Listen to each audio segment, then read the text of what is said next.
오늘 시편 28편의 저자가 누구예요? 누군가요? 다윗입니다. 다윗이 지었던 시입니다. 다윗의 인생 후반부에 지었던 시입니다. 다윗의 삶은 참 여러 가지 어려운 고난의 시간들이 참 많았어요. 인생의 전반부도 그렇고 또 인생의 한참 젊었을 때도 그렇고 왕이 되어서도 참 쉽지 않았습니다. 특별히 오늘 본문의 배경은 다윗이 압살롬의 난을 피해서 도주하던 때를 배경으로 한다고 합니다. 우리가 잘 아는 것처럼 다윗의 아들 압살롬이 반역을 일으켜서 왕궁을 빼앗죠. 도망을 갈 수밖에 없어요. 여러분 얼마나 참담하겠습니까? 얼마나 속이 상하겠습니까? 아마 성경에 많은 고난을 받은 사람들이 있지만 참 다윗만큼 사울에게 추격을 당하고 전쟁터에서 많은 어려움을 겪기도 했지만 아마 제일 힘들었을 때 자신의 아들이 자기에게 칼을 겨누고 쫓아왔을 때 그때가 아니었을까 싶어요. 물론 자신의 죄악으로 인해서 하나님께 받은 심판이고 또 그런 형벌이지만 자식을 통해서 심판을 받아요. 칼을 겨누는 아들도 마찬가지죠. 다윗도 곤욕스럽지만 사실 그 아들 압살롬에게도 이거는 정말 할 수 없는 너무나도 참 비참한 그런 모습이에요. 아버지도 심판을 받고 있고 아들도 그 자체가 지금 심판을 받고 있는 바로 그런 모습이거든요. 그런 기가 막힌 상황 속에서 다윗은 하나님 앞에 기도하고 있습니다. 여러 가지 기도 제목들이 있겠죠. 노골적으로 하나님 빨리 왕위를 되찾기를 원합니다. 하나님 저 나쁜 자식 어떻게 해결해 주세요. 이럴 수도 있고 여러 가지 상황들이 있지만 이 배경을 정확하게 사실은 알지 못하면 압살롬의 이름이 나오는 것도 아니고 구체적으로 워낙 전장터에서 힘든 시간들을 많이 겪었으니까 그때 한 시점이 아닌가 이렇게 생각들도 들 수가 있어요. 그런데 이런 기가 막힌 상황 속에서 다윗이 지금 가장 하나님 앞에 원하는 것은 다름 아닌 하나님과의 소통이에요. 하나님과의 소통. 1절을 다시 한번 읽겠습니다. 1절 말씀 띄워주시고 읽습니다. 시작. 여호와여 내가 주께 부르짖으오니 나의 반석이여 주께서 내게 잠잠하시면 내가 무덤에 내려가는 자와 같을까 하나요. 여호와여 내가 주께 부르짖습니다. 나의 반석이여 내게 귀를 막지 마십시오. 내가 부르짖는데 하나님께서 대답하지 않으시면, 침묵하시면, 반응하지 않으시면 제가 어떻게 살겠습니까? 마치 무덤에 내려가는 자와 같은 그런 심정이에요. 다윗이 지금 제일 염려하는 것은 하나님의 침묵. 자기가 기도하는데 하나님께서 아무런 답을 안 하신다. 여러분 중요한 상황에서 내가 뭔가 요청을 했는데 내가 뭔가 부탁을 했는데 내가 지금 굉장히 급한데 상대방에게서 아무런 답이 없다면 참 힘들겠죠. 더군다나 굉장히 중요한 그런 일들 또 중요한 그런 관계성 속에서 내가 뭔가 반응을 했는데 내가 뭔가 요청을 했는데 아무런 리액션이 없다. 아무런 대답이 없다. 그러면 그 결과에 대한 것도 이거 그냥 물 건너가나 싶은 생각도 들지만 그 존재와의 그런 관계 나를 별로라고 생각하나? 나를 그냥 포기하셨나? 나를 그냥 멀리하나? 나를 부담스러워하나? 이런 여러 가지 그런 고민과 생각들이 들지 않겠습니까? 다윗이 바로 그런 마음이에요. 하나님과의 소통, 하나님과의 그런 소통, 하나님과의 관계 단절. 여러분 보통 사람들은 고난이나 어려움이 있을 때 힘들고 정말 낙심이 되는 그런 상황에서 불평하고 분노하고 원망하고 어떻게 막 아둥바둥 애를 써보지만 어떻게 할 수 없어요. 그런 상황에서 어떻게 합니까? 나중에는 순응할 수밖에 없겠죠. 수용할 수밖에 없어요. 하지만 비슷한 고난이 믿음의 사람들에게 찾아올 때 우리는 어떻게 반응을 해야 될까요? 물론 같이 절망을 할 수 있어요. 똑같이 낙담할 수 있습니다. 속상해할 수 있습니다.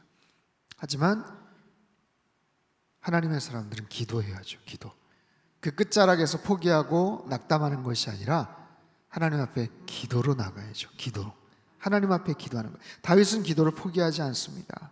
그리고 더 간절한 기도의 자리로 나아가는 거예요. 2절 말씀, 2절 같이 읽습니다. 시작. 내가 주의 지성소를 향하여 나의 손을 들고 주께 부르짖을 때에 나의 간구하는 소리를 들으소서. 지성소를 향하여 나의 손을 들겠습니다. 지성소를 향하여. 당시 모세의 성막은 기브온에 있었고요, 언약궤는 시온산에 임시로 만든 성막에 보관이 되어 있었어요. 여기서 지성소라는 것은 약간 상징적인 거죠. 왜냐하면 그 당시에 성전이 없었으니까, 솔로몬 성전이 있지 않았던 때예요. 하지만 지성소라는 것은 가장 깊숙한 하나님과의 만남. 그리고 히브리 원문에 보면 여기서 이 지성소라는 개념 앞에 거룩한이라는 그런 뜻이 강조가 되어 있어요. 가장 거룩한 그곳으로 제가 나아갑니다. 더 깊이 그 하나님을 향하여 나의 손을 들고 나아갑니다. 더 간절하게 나아갑니다. 부르짖고 하나님 앞에 간구하겠다는 거예요. 지금 하나님 앞에 뭔가 기도하고 있는데 뭔가 응답이 안 되는 거예요. 그러니까 답답해서 마치 무덤에 내려가는 자와 같습니다. 하나님, 침묵하지 마시고 하나님 저에게 뭔가 답을 말씀해 주십시오. 근데 뭔가 막힘이 있어요. 소통이 안 되는 것 같아요. 어떻게 합니까? 포기합니까? 아니에요. 다윗은 더 깊숙이 하나님 앞에 간절하게 나아가겠다라는 거예요. 여러분, 그런 어려운 상황 속에서 하나님이 때로는 침묵하실 때가 있죠. 침묵의 의미는 여러 가지 의미가 있습니다.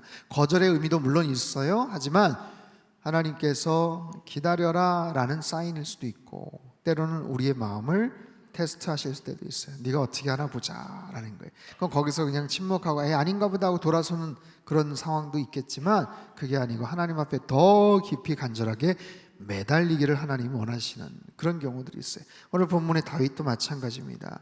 여러분, 기도에는 여러 가지 종류가 있죠. 친밀한 하나님과의 관계, 사귐의 기도가 있어요. 친밀한 마음으로 하나님과 좋은 관계를, 교제를 나누면서 나아가는 그런 기도도 있지만, 오늘 다윗처럼 정말 절박한 그런 기도가 있어요. 절박한 기도. 그러니까 문제 해결의 기도, 더 깊숙한 곳까지 나아가는, 지성소까지 나아가는 그런 기도. 힘들지만, 이해가 안 되지만, 아직까지 답을 안 하시지만, 속상하지만 더 깊이 나아가는 그런 기도의 자리, 그런 기도의 자리. 그 상황에서 내 모든 것들을 다 하나님 앞에 무장해제하고, 하나님 앞에 두 손 두 발 다 들고, 하나님 앞에 살려달라고 얘기하고, 하나님 앞에 간절하게 붙잡으며 하나님의 손을 붙잡는, 바로 그런 거예요. 자, 그런 상황에서 다윗이 드렸던 기도의 핵심은 뭐냐면 4절을 한번 읽어볼까요? 4절 말씀 한번 천천히 봐요. 반복되는 표현이 있습니다. 4절 시작. 그들이 하는 일과 그들의 행위가 악한 대로 갚으시며 그들의 손이 지은 대로 그들에게 갚아 그 마땅히 받을 것으로 그들에게 갚으소서. 어떤 단어가 눈에 띕니까? 3번 반복되는 단어가 있어요. 갚으소서.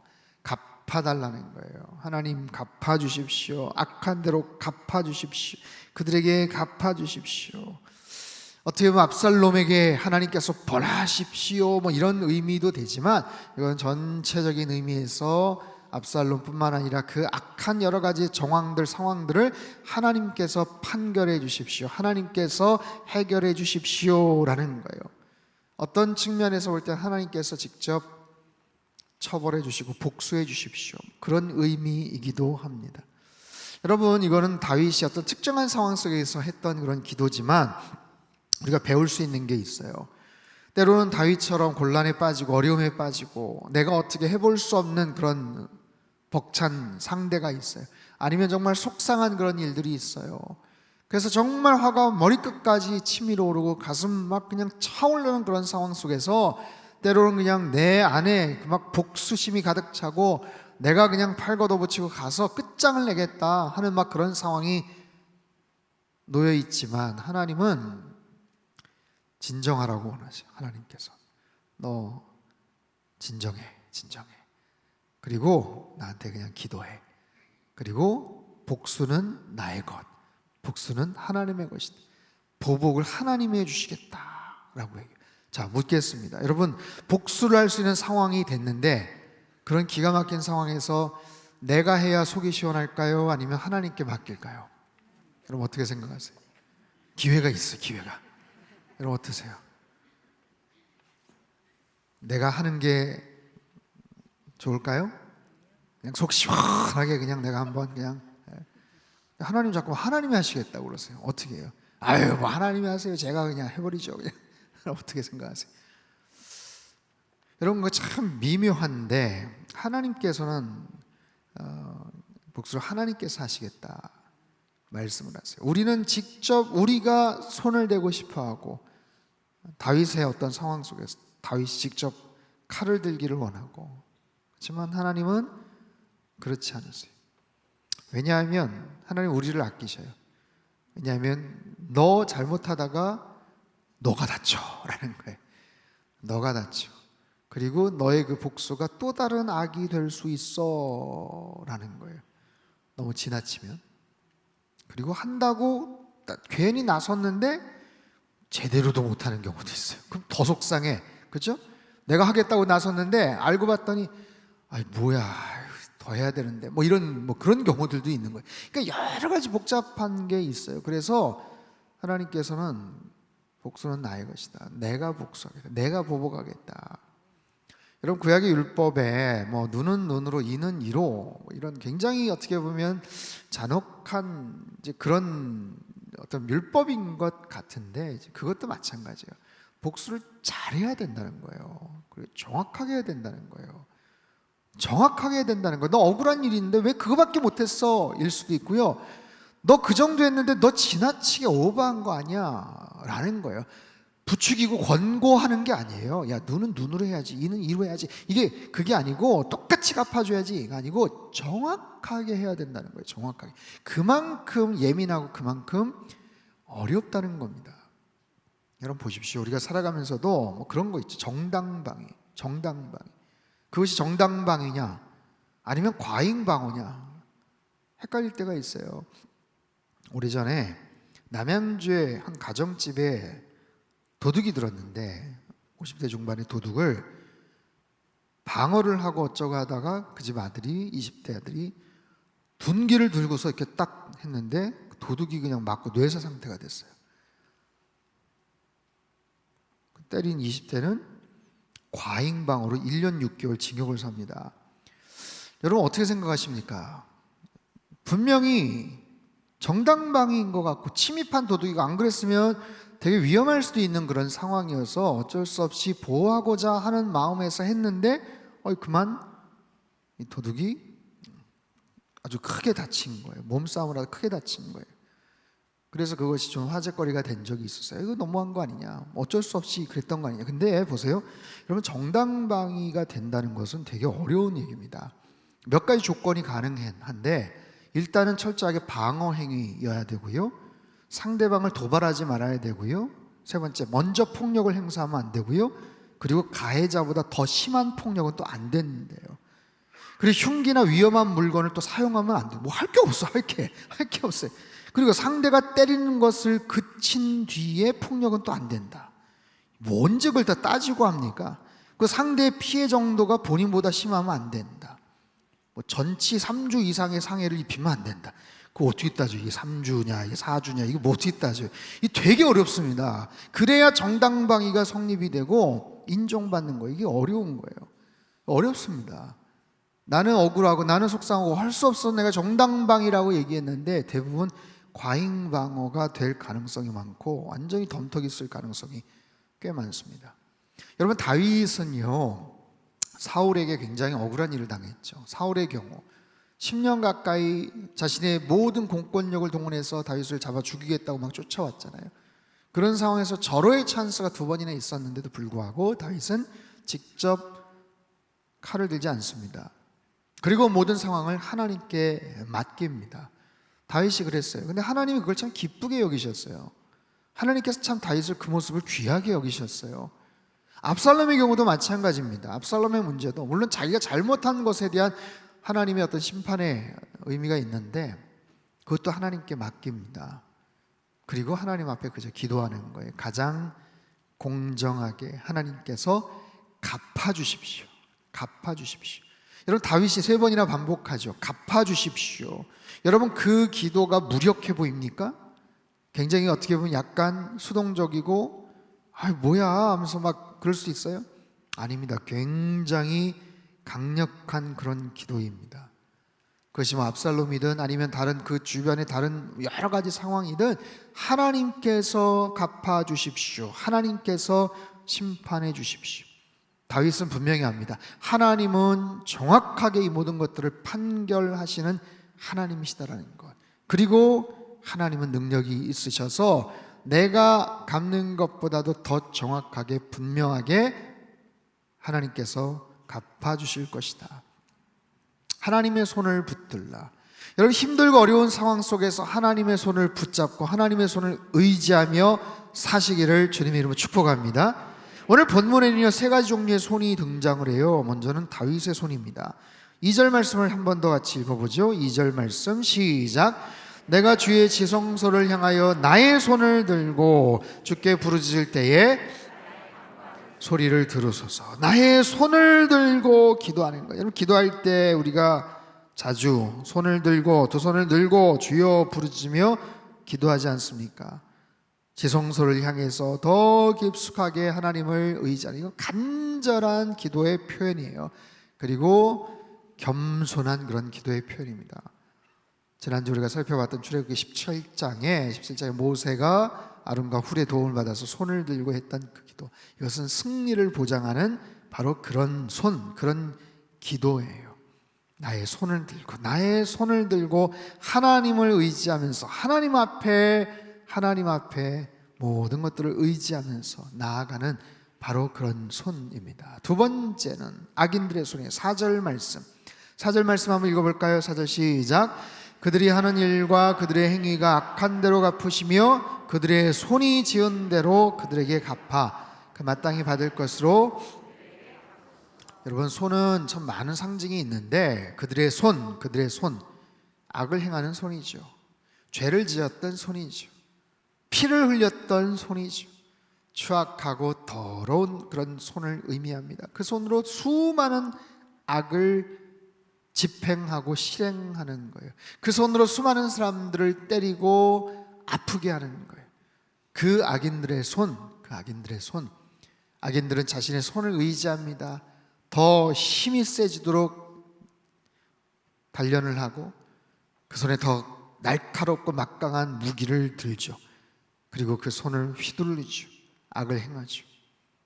세 번째는 하나님의 손이에요. 5절 말씀 같이 읽어볼까요? 시작. 그들은 여호와께서 행하신 일과 손으로 지으신 것을 생각하지 아니하므로 여호와께서 그들을 파괴하고.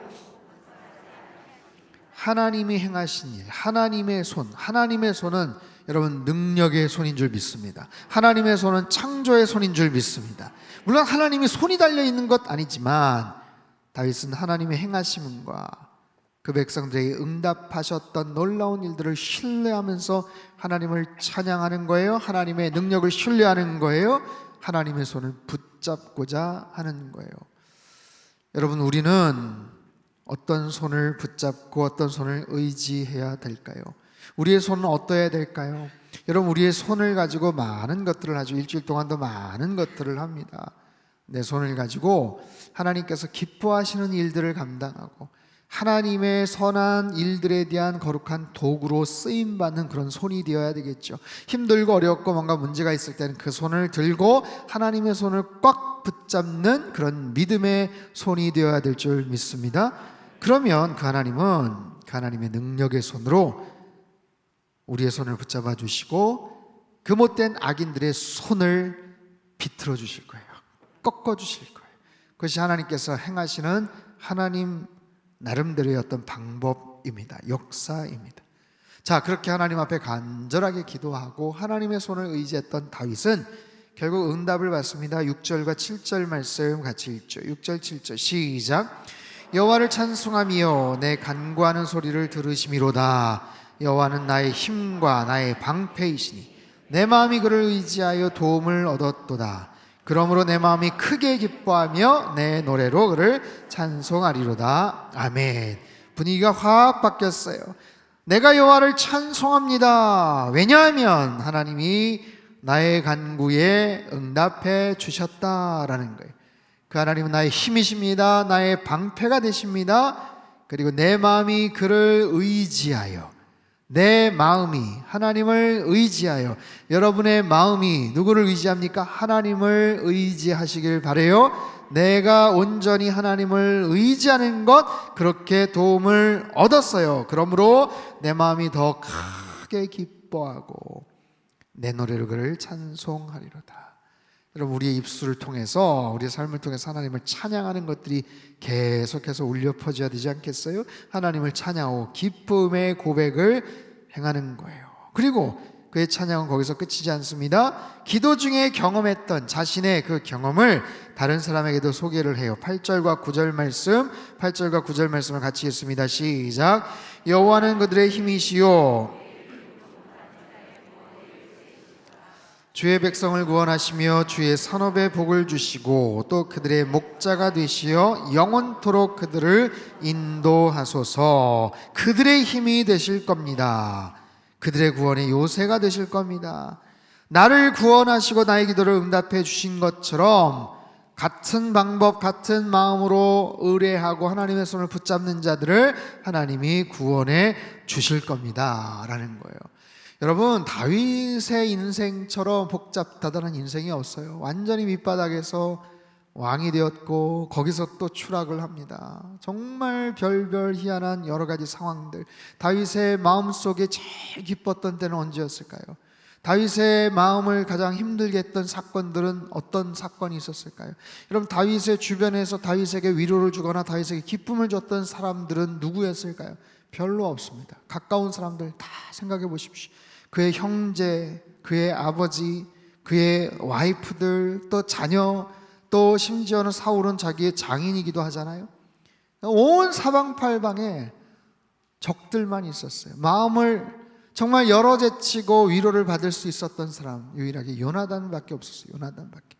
그런 다윗이 특별한 기적을 행했거나 그런 게 없어요. 여러분, 모세나 특별한 이적을 행했던 것도 없어요. 정말 지극히 현실에 뿌리박고 살았던 그런 사람이지만, 누구와도 똑같은, 우리와 같은 그런 영성을 가졌던 사람이지만, 그럼에도 불구하고 그 환난 역경들을 이겨내고 결국에는 하나님께서 그를 인정해 주셔요. 그의 중심에 하나님을 향한 순수한 마음이 있었기 때문에 그래요. 다윗의 마음에는요, 그가 큰 죄악도 졌고 여러 가지 그런 부분들, 부족하고 연약한 부분도 있었지만 다윗은 정말 하나님을 사랑했던 것 같아요. 정말 하나님을 사랑하고 하나님 경외하고 사울의 추격 속에서도 하나님을 의뢰하고 하나님을 신뢰하고 압살롬의 모든 상황에도 하나님을 신뢰하고 하나님을 의뢰하고 그 중심, 그 중심성 하나님이 귀하게 여기셨어요. 여러분, 살아가면서 더 잘할 수도 있고 못할 수도 있어요. 부족할 수도 있고 잘날 수도 있어요. 하지만 나의 중심성만큼은 언제나 하나님께서 기뻐하시는 그런 모습들, 여러분, 그런 마음들, 그런 모습들을 늘 간직하셨으면 좋겠어요. 그것이 바로 예배자의 마음이고 언제나 하나님을 향한 최우선의 그런 마음이었다라는 거예요. 자, 다윗의 그 경험을 통해서 다른 사람들도 그렇게 될 것이다. 여호와는 나의 힘과 나의 방패십니다 라고 고백을 했던 그가, 여호와는 그들의 힘이십니다. 여호와는 그들의 목자가 되어주십니다. 영원토록 그들을 인도해 주실 겁니다 라는 거예요. 여러분, 다윗을 통해서 우리가 배웁니다. 어떻게 하나님을 의지해야 되는지, 어떤 상황에서 하나님을 어떻게 하나님을 덥석 하나님의 손을 확 붙잡아야 되는지. 여러분, 우리가 믿음 생활을 하고 잘한다고 하면서도 어떤 경우는 잡을까 말까 망설일 때가 있어요. 여러분, 그 바티칸 시스티나 성당의 천장에 그려져 있는 미켈란젤로의 천지창조라는 작품이 있습니다. 직접 가서 보신 분들도 계시고 유명한 그런 작품이에요. 워낙 유명한 작품, 천장화 가운데 9개가 있는데 그 중에 천지창조 관련된 작품이 3개가 됩니다. 3개. 나머지 셋은 아담과 하와, 나머지 셋은 노아 관련된 그런 주제예요. 천장에다가 그걸 그려놨는데 미켈란젤로가 그걸 4년을 그렸어요. 4년을. 어떻게 그렸겠어요? 그 당시에 거기다가 그런 그 틀을 짜가지고 설치를 해놓고 그걸 누워가지고 4년 동안 그걸 다 그리느라고 목이랑 허리랑 완전히 그냥 너무너무 고생을 했어요. 누운 자서 4년 만에 완성을 한 거예요. 엄청난 중노동이었죠. 그리고 그 당시에 변덕스러운 교황과의 다툼도 끊임없이 있어서 미켈란젤로는 개인적으로 굉장히 힘들었던, 아주 괴로워했던 뭐 그런 작품이기도 합니다. 원래 미켈란젤로는 원래 조각가거든요. 조각가로 유명한데 그를 질투했던 어떤 사람이 미켈란젤로를 좀 약간 좀 이렇게 곤란에 빠뜨리게 하려고 일부러 추천을 해서 그 사람이 그거 잘합니다 라고 해가지고 그렇게 해서 가게 된 거거든요. 근데 너무 잘 그린 거예요. 너무 잘 그린 거예요. 이런 거기에 굉장히 유명한 작품이 바로 천지창조라는 작품이에요. 사진 한번 띄워주세요. 사진 굉장히 복잡한데 그 중에 아주 대표적인 천지창조, 하나님과 아담과의 손, 그 다음 사진, 그렇죠? 이 장면 유명하죠. 클로즈업을 좀 해보세요. 손 있는 데다가 한번 클로즈업 해보세요. 여러분 잘 보십시오. 손가락을 지금 터치하려고 하는데 손가락을 쭉 편 분이 하나님이시고 아담은 굉장히 거만하게 필까 말까 약간 망설이고 있어요. 이해가 되세요? 정말 아담이 아주 거만하게 필까 말까 슬쩍 피면은 닿는 거고 안 피니까 안 닿는 거예요. 지금 하나님은 이렇게 손을 이렇게 뻗치고 계시는데, 그래서 붙잡고기를 원하시는데 아담은 슬쩍 약간 갈등을 하고 있는 그런 인간의 마음들, 인간의 죄성들, 그것을 기가 막히게 잘 표현을 했습니다.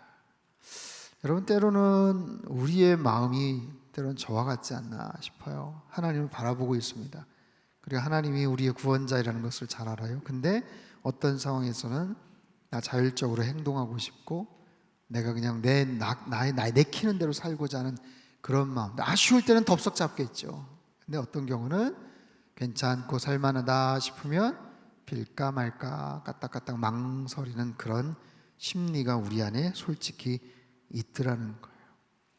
여러분 하나님의 손은 능력의 손이고 구원의 손인 줄 믿습니다. 그 하나님의 손을 어떻게 해요? 잡되 활짝 잡으셔야죠. 꽉 붙잡아야죠. 하나님의 그 구원의 손, 하나님의 그 능력의 손, 때론 악인들의 악한 손을 비틀어 버릴 수도 있는 심판의 손이기도 합니다. 그리고 그 하나님의 손으로 우리를 때로는 투닥투닥 어루만져 주셔요. 쓰담쓰담 해주셔요. 사랑하는 아들아, 사랑하는 딸아, 너 많이 힘들었지? 하면서 토닥토닥 다독여 주시고 위로해 주시고 응원해 주시는 바로 그런 손이에요. 여러분 그 하나님의 손을 바라보시고 꼭 붙잡으십시오. 그 하나님의 손을 붙잡으십시오. 거기에 능력이 있고 거기에 소망이 있는 거예요. 힘들고 어려운 순간 내 손을 들어서 하나님을 바라보고 하나님의 손을 꽉 붙잡으면 그분은 나의 능력이 되고 나의 힘이 되셔요. 여러분 어떤 기도 제목을 가지고 이 자리에 오셨나요? 정말 이 금요 성령 집회를 통해서 내가 깨닫지도 못했던 기도 제목들이 떠오르고 그 기도 제목을 향한 하나님의 마음이 거기에 더 씌워지고 또 그것을 통해서 간절하게 부르짖을 때 어느 순간 하나님께서 그 놀라운 기도의 응답들을 행하시는 것들을 우리가 이 자리에서 많이 간증거리들이 나왔으면 좋겠어요. 여러분 우리의 삶 속에서 하나님을 찬양하시고 하나님을 통한 놀라운 역사들, 간증거리들이 더 많아지는 은혜와 축복이 우리 안에 함께 하시기를 주님의 이름으로 축원합니다. 사랑하는 주님, 힘들고 어려울 때마다 여호와 하나님만을 바라보게 하시고 하나님의 손을 꼭 붙잡으며 그 안에서 참된 위로와 평강과 쉼과 힘과 능력을 공급받는 우리 모든 성도님들 다 되게 축복하여 주시옵소서. 나라와 민족을 위해서 기도하였고 열방과 선교를 위해서 기도하였습니다. 특별히 하나님이 21대 총선을 앞에 두고 있는 이 시점 속에서 하나님께서 정직한 자들을 구분하여 주시고 정말 당리당략이나 사욕에 사로잡혀 있는 자들을 주님께서 다 정말 구분하여 주시어서 정말 충심을 다해서 나라 사랑하는 마음, 국민들 사랑하는 마음으로 헌신할 수 있는 좋은 일꾼들이 잘 세워지게 도와주시옵소서. 하나님 북녘 땅을 긍휼히 여겨주시기를 원합니다. 폭압적인 김정은 정권이 하나님의 때에 하나님의 심판을 받으며 참으로 그곳에 고통 가운데 있는 2,500만 우리 북한 주민들을 주님 구원하여 주시옵소서. 하나님 열방 가운데서 복음을 증거하시는 모든 선교사님들 그 귀한 사역 가운데 성령 하나님 기름 부어 역사하시고 복음을 선포할 때마다 하나님의 나라가 힘있게 확장되게 축복하여 주시옵소서. 우리 하늘들을 위해서 기도하였습니다. 간절한 마음으로 부르짖고 기도하는 우리 성도님들 하나님 그 좁은 병실에서 또 여러가지 열악한 그런 상황 속에서 하나님 참으로 자리를 박차고 일어설 수 있도록 힘과 능력 더하여 주시옵소서. 아버지 하나님 참으로 은과 금은 내게 없거니와 내게 있는 건 나사렛 예수 그리스도의 이름으로 명하노니 일어나 걸으라 할 때 하나님 놀라운 기적의 역사가 나타났던 것처럼 자리를 박차고 일어나는 놀라운 은혜가 있게 하여 주시고 주님 보혈의 손으로 어루만져 주실 때에 급속한 치유가 있게 하여 주시옵소서. 하나님 우리 가정 안에 하나님의 나라가 임하기를 원합니다. 누구보다도 사랑하면서도 여러가지 갈등과 아픔을 겪고 있다면 주님께서 화해자가 되어주시고 그 가운데 말씀의 능력과 하나님 기도의 놀라운 역사들이 나타날 수 있도록 주님 붙잡아 주시고 축복하여 주시옵소서. 무엇보다도 성령 충만하기를 원합니다. 하나님 하나님의 뜻을 잘 분별케 도와주시고 하나님의 뜻을 분별할 때마다 순종하는 하나님의 사람들 성령의 사람들 다 되게 도와주시옵소서. 특별히 하나님 아울리치 중에 있는 우리 청년들 미얀마 땅에서 사역하고 수고할 때 하나님 그곳에서 귀한 주님의 복음의 씨앗들을 잘 뿌려나갈 수 있도록 건강하고 안전하게 돌아올 수 있도록 지켜보아여 주시옵소서. 하나님 수련 중에 있는 우리 고등부 아이들 그 정말 압박과 여러가지 진로에 대한 고민 가운데서 누구보다도 예수님이 필요한 우리 아이들입니다. 주님 꼭 만나주시고 저들을 꼭 품어 안아주시고 하나님 저들의 평생의 주인으로 역사하여 주시옵소서. 주일 예배 가운데 성령 하나님 기름 부어 축복하여 주시고 하나님 만왕의 왕 되신 주님 최고의 하나님 앞에 최선의 모습으로 찬양하고 경배와 영광을 올려드리는 우리 모든 상당의 교우들 되게 축복하여 주시옵소서. 진리의 말씀을 통해서 우리 영혼이 밝혀지게 도와주시고 사도행전적인 삶을 살아가며 사도행전의 꿈을 이루는 선교적 교회 되도록 주님 축복하시고 역사하여 주시옵소서. 이전에도 귀한 물질 주님 손에 의탁드린 손길들 위에 하늘의 신령한 복과 땅의 기름진 복으로 넘치도록 부어 역사하여 주시옵소서. 이제는 우리 주 예수 그리스도의 크신 은혜와 하나님 아버지의 극진하신 사랑하심과 성령님의 교통하심의 역사가 주님께 온전하게 의지하며 하나님의 손을 꼭 붙잡고 일평생 주님과 동행하며 승리하기를 소망하는 예배드린 주의 백성들 그들의 가정과 일터와 건강과 자녀들의 앞길 위해 이 나라 민족 흩어진 모든 열방 위에 이제로부터 영원토록 함께 하시기를 간절히 축원하옵나이다. 아멘.